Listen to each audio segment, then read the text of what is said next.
Hello again. Today's recording is about our discussion board article, What is Marriage For? And this article was written by E.J. Graff. The article is about marriage and the commitments and responsibilities related to the institution of marriage. The author mentions a couple of issues with marriage and the reasoning behind those decisions that she comes to or supports.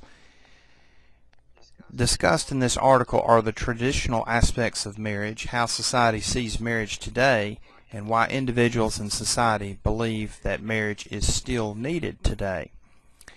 Graff claims in the article that religion in biblical times points to marriage and cites Abraham and Sarah. The author mentions only some Romans had the right to legally marry in that day and time. The author also states that in a traditional sense in the mid-19th century, an engagement feast involved two families that negotiated and sometimes allowed the couple of two families to live together. Next came a marriage ceremony when property of families exchanged hands. If you were one of those many working couples, each spouse became the other spouse's source of labor. The article also mentions marriage in the 20th century and how society sees society today needing marriage.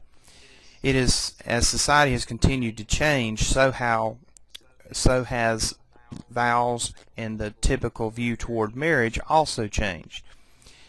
The author gives examples of the government making mention that marriage should or should not be between one man and one woman. Additionally, the article also discusses some heart-wrenching stories of same-sex spouses becoming ill and their loved ones not having the legal remedy to be able to care for them in their last moments due to some of the laws forbidding same-sex marriage. The author states that the marriage debate will forever be a combat zone, and so the readers are free to agree or disagree with that assessment or any other assessment in the article made by Graff.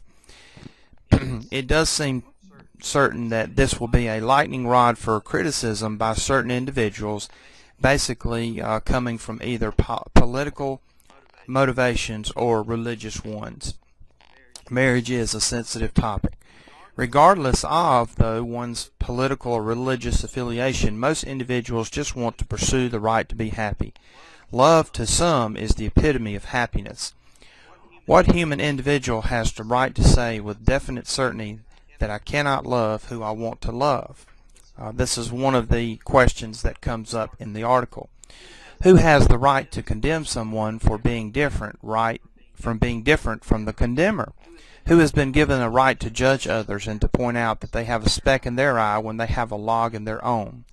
These are questions that individuals will have to answer.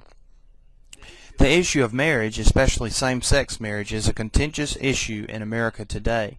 At one time, individuals thought that marriage was only for those of the opposite sex, but the same race in order to marry. Now, heterosexual couples can be legally allowed to marry, at least in some states in the United States, regardless of their differences. Graff ends the article with a question, and it is, what about homosexual couples and equality? So I hope some of these thoughts can be helpful as you start to form your response and post it to the discussion board.